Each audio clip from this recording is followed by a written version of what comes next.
Head day fertility అమ్మ అనే పిలుపుకు శ్రీకారం చుట్టండి. పొందండి ఉచిత మొదటి కన్సల్టేషన్, మొదటి స్కాన్. సంప్రదించండి 8880744474.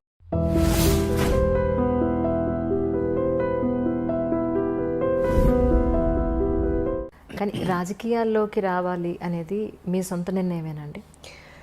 రాజకీయాల్లో రావాలన్నది అయితే తెలంగాణ ఇష్యూ అన్నది మైండ్లో ఉంది. బికాజ్ ఈ రజాకార్లు, నిజాం పరిపాలన, మా తాతగారి ఫ్యామిలీ, మా పెద్ద ఫ్యామిలీ ఎలా డిస్టర్బ్ అయింది, ఎలాగా అంటే ఒక చంపడానికి వస్తున్న వాళ్ళు అరిచేతిలో పట్టుకుని చిన్నపిల్లలు. మా మదర్ ఇంకా నేను ఇప్పుడు లేదు, విజయశాంత మనిషే లేదు ఇప్పుడు. ఇంకా మా మదర్కి మ్యారేజ్ అవ్వలే, ఆవిడ యంగ్, ఆవిడ పెద్ద ఫ్యామిలీ.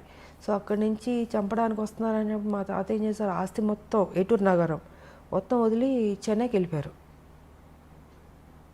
ఏం చేస్తారు ఇంకా, నా కుటుంబాన్ని బతికించుకోవాలని దీంతో అందరిని తీసుకుని చెన్నైకి వెళ్ళిపోయి ఇంకా అక్కడ ఉండి దాని తర్వాత అందరు పెద్దోళ్ళు అయ్యి ఒక కథ. ఇంకా మా పిన్ని ఆవిడ ఈ సినిమాలు, దాని తర్వాత మా మ్యారేజ్, మా మదర్కి మ్యారేజ్ అవ్వడం. ఆ తర్వాత విజయశాంతి పాత్ర ఎప్పుడో వచ్చింది, ఒక అమ్మాయి పుట్టి. అప్పుడు హైదరాబాద్లో ఉండేవారు మా మదర్ ఫాదరు, డాడీ ఇక్కడ జాబ్ చేస్తూ ఉండేవారు. సో మా మదర్ ఇక్కడ కన్సీవ్ అయింది ఆవిడ, అండ్ డెలివరీకి చెన్నైకి వెళ్ళింది అప్పుడు. సో ఇలాగా విజయశాంతి అప్పుడు బయట ప్రపంచానికి వచ్చింది. కానీ సపరేట్ తెలంగాణ అప్పుడు సో అలాగా దీంతో నాకు మా మదరు ఒక సర్టన్ టైంలో ఇలా అలా చెప్పి మామూలు కూర్చుంటాం, మదర్ నేను కూర్చుని మాట్లాడుకున్నప్పుడు ఏంటంటే ఆవిడ చిన్నప్పుడు ఏం జరిగింది, రజాకార్లు, నిజాం పరిపాలన, ఇవన్నీ చెప్తూ చెప్తూ చెప్తూ ఎక్కడో తెలియని ఒక విత్తనం పడింది బుర్రలో. సరే ఆ సాఫ్ట్ కార్నర్ అలా అలా వచ్చి ఒక స్టేజ్లో తెలంగాణ అన్న దీని మీద ఒక టాపిక్ వచ్చినప్పుడు ఇంకా మా హస్బెండ్ కూడా yes you have to do అన్నది. ఇంకా ఆయన నన్ను టైం వచ్చింది, ఎంటర్ ది డ్రాగన్ లాగా వార్ ఫీల్డ్లోకి దిగు అన్నది ఇంకా ఆయన చెప్పడం, మనం దిగడం మొదలుపెట్టాం. 1998 జనవరి 26 బీజేపీలో చేరడం జరిగింది. కానీ బాలకృష్ణ గారితో, చిరంజీవి గారితో ఎక్కువ సినిమాలు చేశారు. ఆల్మోస్ట్ 17-18 సినిమాలు దగ్గర దగ్గర. ఒక సినిమా అటు ఇటులో చిరంజీవి గారితో ఎక్కువ, బాలకృష్ణ ఇద్దరు ఎక్కువ.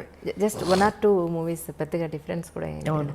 అయితే నిప్పురవ్వ సినిమా తర్వాత మళ్ళీ బాలకృష్ణ గారితో చేయకపోవడానికి అంటే తర్వాత స్టోరీ ఏమి సెట్ కాలేదంటారా? తర్వాత చేయకపోవడానికి కానీ ఎవరితో చేయకపోవడానికి కాదమ్మా, పరిస్థితులను బట్టి ఆ రోజుకి వేరే సినిమాల కమిట్మెంట్లను బట్టి. ఇప్పుడు ఒక సినిమా వచ్చినప్పుడు మనం చేయగలుగుతాం, బాగుంటే చేస్తాం.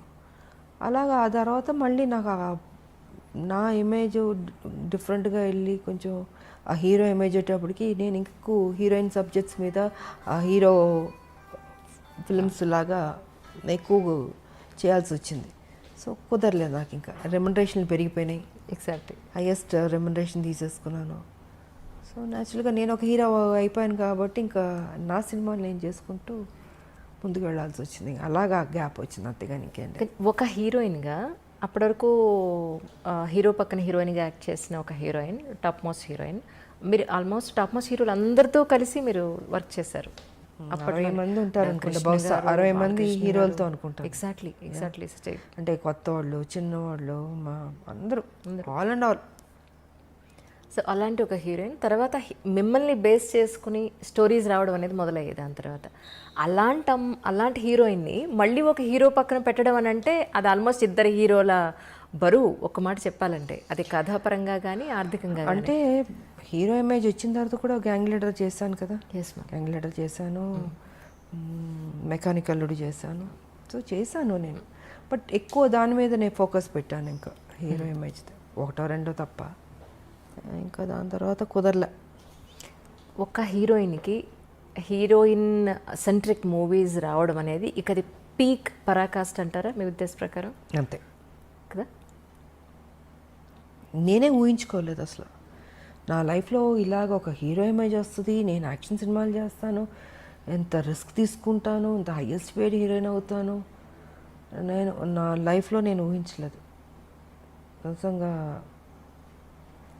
అది గాడ్ గిఫ్ట్ అనే చెప్పాలి. ఇప్పటికి ఇది ఎలా జరిగిందో నేను అనుకుంటాను అప్పుడప్పుడు కూర్చున్నప్పుడు. ఇది నిజమేనా, ఇదంతా మాయా? ఒక్కోసారి బట్ అది మాయే, లైఫ్ అంటే మాయే, ఏం ఉండదు. ఉన్నంతసేపే నాది అది ఇది అనుకుంటాం. చనిపోయిన నెక్స్ట్ మూమెంట్ ఎప్పుడు బాడీ తీసేస్తారు అనుకుంటారు. సో ఏది తీసుకెళ్ళాం మనం. ఒకటే ఒకటి తీసుకెళ్ళేది, ఒక మంచి పేరు ఒకటే తీసుకెళ్తాం. ఉన్నంత వరకు మంచి చేసామా, ఎగ్జిట్ అయ్యామా, అదే చూసుకోవాలి. 10 మందికి ఉపయోగపడాలి, ఆ హెల్పింగ్ నేచర్ ఉండాలి. ఏది తీసుకెళ్ళినప్పుడు ఎందుకు స్వార్థం ఎందుకు ఉండాలి, ఎందుకు పిసినారులా ఉండాలి? 10 మందికి అన్నం పెట్టండి, కష్టం ఉన్న వాళ్ళని ఆదుకోండి. మీరు చనిపోయేటప్పుడు ఏమో తీసుకెళ్ళరు కదా, మరి ఎందుకు ఆ మెంటాలిటీ ఎందుకు అలా ఉంటుంది మీకు? అది కరెక్ట్ కాదనేది నేను చెప్పదలుచుకుంది. 10 మందికి ఉపయోగపడి 10 మందికి కష్టంలో ఉన్న ఆదుకున్నా అనుకో, మనం చనిపోయిన తర్వాత అయ్యో మంచోళ్ళ ఆవిడ, మంచిది, మంచి చేసింది, అదొక్కటే తీసుకెళ్తాం.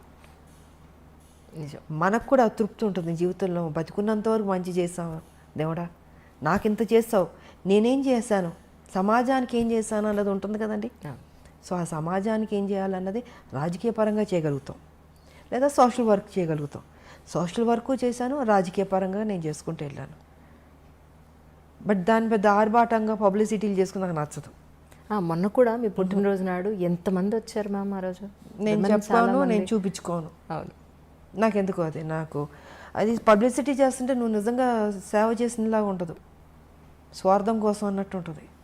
సో అందుకే వదిలేయండి, నాకు తోచింది నేను చేసుకుంటూ వెళ్ళిపోతుంటాను అనేది నా ఆలోచన విధానం. తల్లి తెలంగాణ పార్టీ కింద మీరు చాలా వైద్య సేవలు కూడా అందించారు అప్పట్లో. సో దాని గురించి కూడా ఎక్కడ మీరు ఎప్పుడూ చెప్పుకోలేదు.